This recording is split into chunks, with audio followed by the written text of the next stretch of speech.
खड्गे च सुरेंद्रे च कौशिके पाद संस्पृशि निर्विशेष मनस्काय श्री वीरस्वामिने नमः।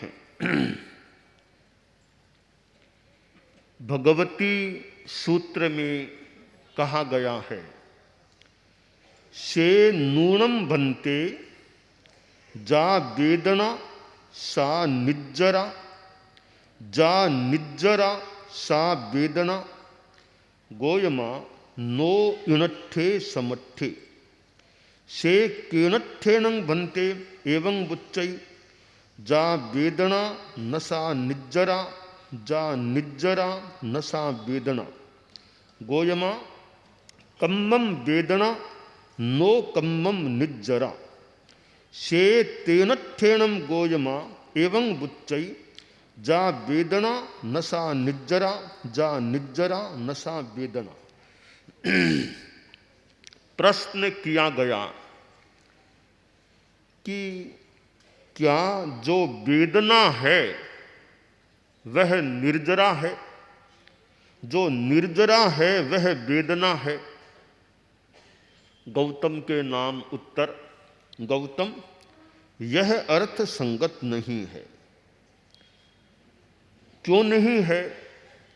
कि वेदना कर्म की होती है, निर्जरा नो कर्म की होती है, यह अंतर है। जैन दर्शन में कर्मवाद का सिद्धांत है और कर्मों से मुक्त होकर आत्मा स्वयं परमात्मा रूप में अवस्थित हो जाती है। जैन दर्शन में आत्मा परमात्मा बन सकती है, यह अवधारणा है। अनंत सिद्ध यानी अनंत आत्माएं परमात्मा बन चुकी हैं और उन कितनी आत्माओं के प्रदेश आपस में मिले जुले भी, तो अस्तित्व सबका अपना अपना है। एक आत्मा 1,00,000 वर्ष पहले परमात्मा बनी, कोई आत्मा करोड़ वर्ष पहले बनी, कोई आत्मा और भी पहले बनी, इसके बीच में भी कोई परमात्मा बन गई। अनंत काल पहले अनंत आत्माएं परमात्मा बन गई और आगे अनंत काल में अनंत आत्माएं और बन जाएंगी। तो हर आत्मा यानी जो भी योग्यता युक्त है, नियति है वैसी, तो आत्मा परमात्मा बनने का मानो अधिकार रखती है। अब अभव्य जीव है, वह तो कभी मोक्ष में जाएगा नहीं। आत्मा तो वह भी है, पर कोई नियति है। यह नियतिवाद ऐसा लगता है कि जैन दर्शन भी कहीं कहीं तो इतना नियतिवाद को मानता है कि पुरुषार्थवाद वहां मानो नगण्य कह दे या खत्म सा कह दे या खत्म कह दे। कैसे? हम पुरुषार्थ की बात भी करते हैं, पुरुषार्थ करो, पुरुषार्थ से क्या नहीं किया जा सकता। कहीं कोई बोलता है मेरे शब्दकोश में असंभव जैसा शब्द ही नहीं है। कोई इतने मतलब पुरुषार्थ में निष्ठा रखने वाले होंगे कि अमुक आदमी के शब्दकोश में असंभव जैसा शब्द है ही नहीं, वो सब कुछ कर सकता है। ठीक है, कोई सापेक्ष बात भले हो तो हो, मेरा ऐसा मानना है कि असंभव शब्द भी है, असंभव शब्द भी है तो सही। कोई मुझे पूछे कि मेरे शब्दकोश में अगर मैं एक कल्पना से शब्दकोश मानूं तो मेरे शब्दकोश में तो इम्पॉसिबल असंभव शब्द भी है। वो शब्द तो वो भी है, उसका भी अपना अस्तित्व भी है। कैसे है वो मैं बताने जा रहा हूं।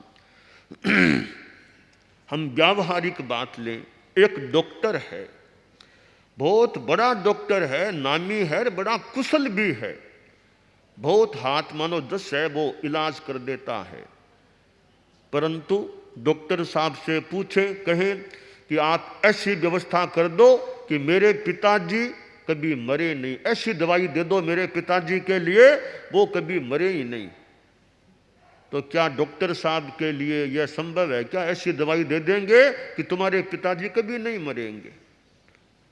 तो भी यह तो असंभव बात है। तो असंभव शब्द शब्दकोश में हुआ या नहीं? पिताजी को ऐसी दवाई तो नहीं दे सकता कि वो कभी मरेंगे ही नहीं है। कोई कहाँ दे दूंगा ऐसी दवाई हो जाएगी, तो शायद वो झूठ बोलने वाला व्यक्ति है, फिर वो झूठ बोलता है। फिर यह तो मैंने एक स्वास्थ्य संबंधी बात बता दी। अब धर्म के क्षेत्र में देखें, भगवान महावीर के पास मान लो राजा श्रेणिक, और राजा श्रेणी के नरक गति का आयुष्य बंद हो गया। अब परम पूजनीय परम वंदनीय अनंत शक्ति संपन्न भगवान महावीर से राजा श्रेणिक या उसके परिवार के लोग बोले, भगवान आप तो अनंत शक्ति संपन्न हो, हमारे राजा जी श्रेणिक को आप नरक में जाने से बचा दो, वो नरक में न जाए।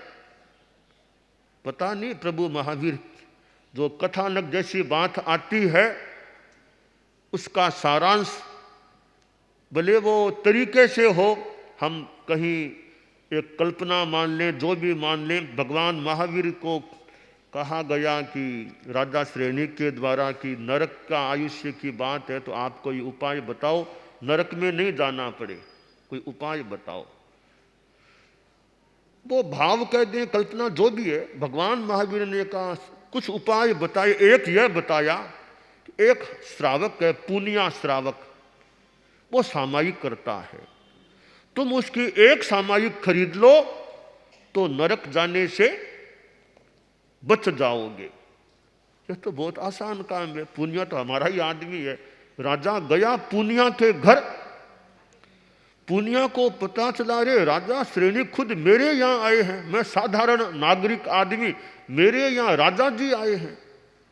बेटा हक्का बक्का सा रह गया होगा कि मालिक यहाँ पधारना, बड़ी कृपा की। राजा श्रेणिक बोला, पुनिया मैं अभी एक तरह से कुछ मांगने के लिए आया हूं। अरे आप मेरे से मांगोगे? हम आपसे मांगे या तो ठीक है, आप हमसे क्या मांगते हो? एक चीज मांगने आया हूं, फरमाओ क्या आदेश है। मैं अपनी शैली में बात बता रहा हूं। तो राजा बोला, पुनिया तुम तो श्रावक सामायिक करते हो। सामायिक तो करता हूं, केवल एक सामायिक तुम्हारी मुझको बेच दो, केवल एक सामायिक। तुम तो बहुत करते हो, करता हूं, केवल एक मुझे बेच दो, जो भी तुम्हारा पैसा वो चुका दूंगा मैं, जो भी मूल्य दे दूंगा, एक सामायिक मैं खरीदना चाहता हूं। तो पुनिया बोला, आपको यह बात किसने कही? भगवान महावीर ने कही है कि एक सामायिक खरीद लो अगर, तो नरक में जाने से बच जाओगे, इसलिए एक सामायिक खरीदना चाहता हूं। पुनिया बोला, मालिक अब आप फरमा दिया आपने, तो अब बेचने की बात है तो मैं ज्यादा तो पैसा लूंगा नहीं, कम भी आपसे क्यों लूंगा? मुझे एग्जैक्ट जानकारी चाहिए कि एक सामायिक का मूल्य होता कितना है, वो आप मुझे बता दें, फिर हमारा हिसाब हो सकता है।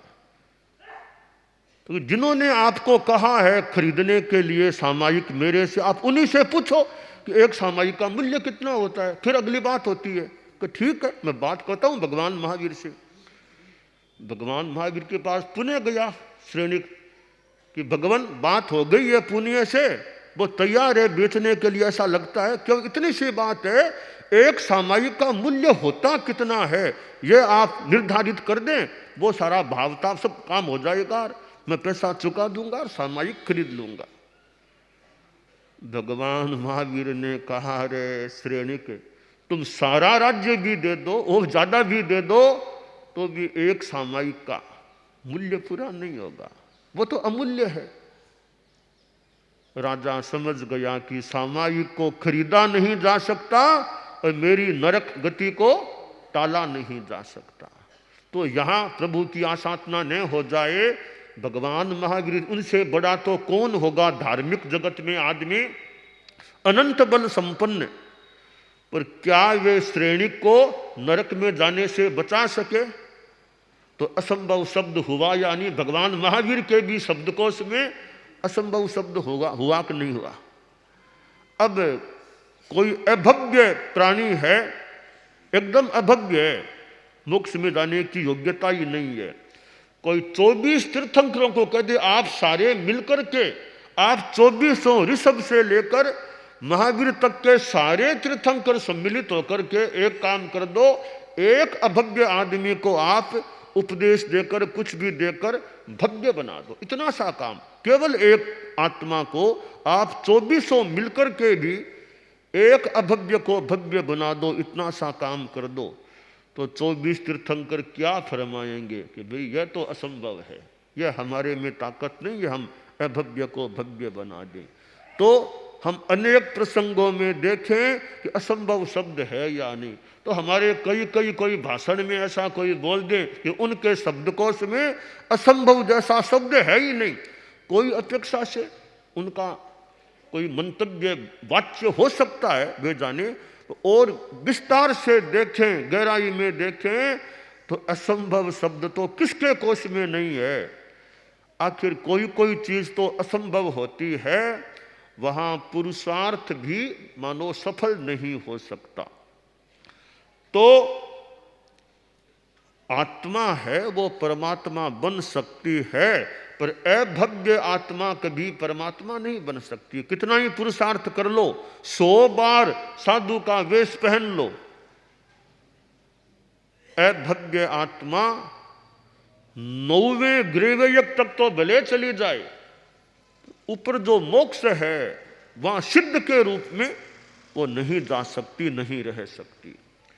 भगवती सूत्र में यहां प्रसंग यह आया है कि वेदना और निर्जरा, जो वेदना है क्या वह निर्जरा है, और जो निर्जरा है क्या वह वेदना है। कर्मवाद के सिद्धांत में कर्म की अनेक अवस्थाएं होती हैं, उनमें पहली अवस्था है बंध, कर्म का बंद होना, बंद है। और अंतिम अवस्था है, एक संदर्भ में मान ले, कर्म का उदय होना। इसके बीच में और भी कई अवस्थाएं। अब जो उदय है, जब कर्म का उदय होता है तब उस कर्म का वेदन होता है। जैसे कोई सुख भोगता है, कोई तकलीफ भोगता है, कोई और कुछ राग द्वेष को भोगता है, तो यह कर्म के उदय की अवस्था है। जैसे शरीर में मान लो किसी के तकलीफ हो रही है, तो असात वेदनीय का उदय हो रहा है। अब वो कर्म अपना काम करके बाद में उसकी निर्जरा होगी। जब तक वेदन हो रहा था तब तक वह कर्म है, जब वेदन का कार्य संपन्न हो गया तब कर्म नहीं रहेगा, नो कर्म हो जाएगा। तो निर्जरा होगी वह नो कर्म की होगी, कर्म की नहीं होगी। हम भाषा में कह दें कर्म निर्जरा, और एक विवक्षा में जाएं तो निर्जरा कर्म की नहीं होती, निर्जरा नो कर्म की होती है। कर्म का तो वेदन होता है, वेदन के पश्चात कर्म नो कर्म बन जाता है, तब उसकी निर्जरा होती है। तो वेदन काल में तो वो वेदना है, और वेदन काल के बाद में निर्जरा होती है। इसलिए वेदना अलग है, निर्जरा अलग है। वेदना है वह निर्जरा नहीं, और निर्जरा है वह वेदना नहीं। यह कर्मवाद की बात है। हो सकता है बहुत से लोग इस बात को नहीं भी जानते होंगे, और जो कुछ कर्मवाद को अच्छे शास्त्रों को पढ़े हुए हैं या तत्व ज्ञान इतना अच्छा समझा हुआ है, वे जानते हुए भी हो सकते हैं कि वेदना अलग है, निर्जरा अलग है। वेदना कर्म की होती है और निर्जरा नो कर्म की होती है। यह बात भगवती सूत्र में बताई गई है कि कम्मम वेदना नो कम्मम निर्जरा। ये वेदना निर्जरा क्यों नहीं, निर्जरा वेदना क्यों नहीं, इसका कारण भगवती सूत्र में बताया गया है। छोटा सा सूत्र है, कम्मम वेदना नो कम्मम निर्जरा। कम्मम वेदना नो कम्मम निर्जरा। कर्म वेदना है और नो कर्म निर्जरा है। तो कर्म और नो कर्म का अंतर है, इसलिए जो वेदना है वह निर्जरा नहीं है, जो निर्जरा है वह वेदना नहीं है। तो यह कर्मवाद की थ्योरी का एक सिद्धांत है, एक अंग है उस थ्योरी का, कि वेदना अलग है और निर्जरा अलग है। अब हम यह ध्यान दे सकें या दें कि जीवन में वेदना तकलीफ कष्ट आए तो वो हमारे और भी निर्जरा के माध्यम बन जाएं, न कि नए सिरे से पाप कर्म का बंद कराने वाले बने। समता है, शांति है। मान लो शरीर में तकलीफ भी है शरीर में, अब उस समय भी समता है, शांति है, ठीक है। कोई बांधे हुए कर्म होंगे, उदय में आ रहे हैं, समता रखो, कर्म झड़ जाएंगे, नो कर्म बन करके निर्जीर्ण हो जाएंगे। यह समता है तो बस हमारे लिए हितकर है। यह समता नहीं है, हाँ ये तो बार वो जो भी आर्त ध्यान है तो वो बढ़िया बात नहीं होती। तो हम वेदना में भी, कष्ट में भी, शरीर में तकलीफ हो जाए, कई बार किसी के बीमारी भी शरीर में हो सकती है, अब बीमारी में भी समता शांति रखना, चित्त समाधि बनी रहे और अपना स्वाध्याय जप ध्यान करते रहें। बड़ी बीमारी लग जाती है, अब जब लगे डॉक्टरों ने भी बता दिया अब जीवन काल बस किनारे पर आ रहा है, फिर तो और ज्यादा अपना भी धर्म ध्यान में लगे। मौका हो तो संथारे की दिशा में आगे बढ़े, संलेखना संथारा की ओर आगे बढ़े। ठीक इतने वर्ष जी लिए हैं, अब लगता है शरीर ज्यादा टिकने वाला नहीं है, तो फिर इसका अंतिम लाभ उठाएं। अंतिम मनोरथ, तीसरा मनोरथ। कोई पूछे अंतिम इच्छा क्या है, अंतिम इच्छा क्या है, तो एक अंतिम इच्छा तो यह हो जाए कि संथारा मुझे आ जाए। अंतिम इच्छा। साध्वी प्रमुखा कनक प्रभा जी के भी बीमारी लग गई थी और उन्होंने एक इच्छा व्यक्त की कि मुझे गुरु दर्शन मिल जाए, यह मेरी इच्छा है, मुझे गुरु दर्शन मिल जाए। तो बहुत बढ़िया इच्छा थी, एक संघीय स्तर पर देखें तो बहुत उन्नत इच्छा थी कि भी मेरे अब गुरु दर्शन मुझे मिल जाए, यह मेरी अंतिम इच्छा कह दो, यह मेरी इच्छा है, बस गुरु दर्शन मिल जाए मुझे। तो धर्म के क्षेत्र में गुरु दर्शन भी एक अपने आप में इच्छा होना उत्तम, यानी एक अच्छी बात है। यह इच्छा नहीं कि वो चीज चाहिए, वो चीज चाहिए, वो करो, वो बख्शिशें करो, एक तो वो इच्छाएं, एक बस मुझे गुरु दर्शन चाहिए बस। तो ये अंतिम इच्छा कह दे या अंतिम मनोरथ कह दे, तीसरा मनोरथ कह दे कि भाई बस अनशन आ जाए, संलेखना अनशन संथारा आ जाए। तो यह इच्छा होना अच्छा है कि भाई अच्छा काम करें, जब कभी मौका आए तब आत्म समाधि में लीन होकर के यह शरीर छूटे, न जीने की कामना रखे, न मरने की इच्छा रखे, बस समता शांति अध्यात्म में लीन रहें और यह शरीर फिर उसका तो स्वभाव है, मान लो कभी छूटना, तो मेरा अंतिम समय अच्छे रूप में बीते। तो ये तीन मनोरथ हैं, गृहस्थ हैं कि पहला मनोरथ है कब मैं अल्प मूल्य या बहुमूल्य परिग्रह का प्रत्याख्यान करूंगा, परिग्रह का त्याग। दूसरा मनोरथ है कब मुझे यानी ये मुंड हो, गृहस्थपन छोड़ साधु व्रत स्वीकार कर लूं, मुझे कभी साधुपना आ जाए। तीसरा मनोरथ है कि मुझे अपश्चिम मारणांतिक संलेखना जोशना वो अनशन आ जाए। ये तीन मनोरथ गृहस्थ के होते हैं। साधु के भी तीसरा मनोरथ तो सेम है संथारा वाला, दूसरा भी कभी एकाकी विहार एकल विहार करूं, पहला भी श्रुत की आराधना का। तो ये वेदना और निर्जरा की बात भगवती सूत्र में आई है, सिद्धांत की बात है। वेदना यानी तकलीफ आ जाए उस वो भी हमारी समता के साथ व्यतीत हो, हम समता भाव बनाए रखें, यह काम्य है।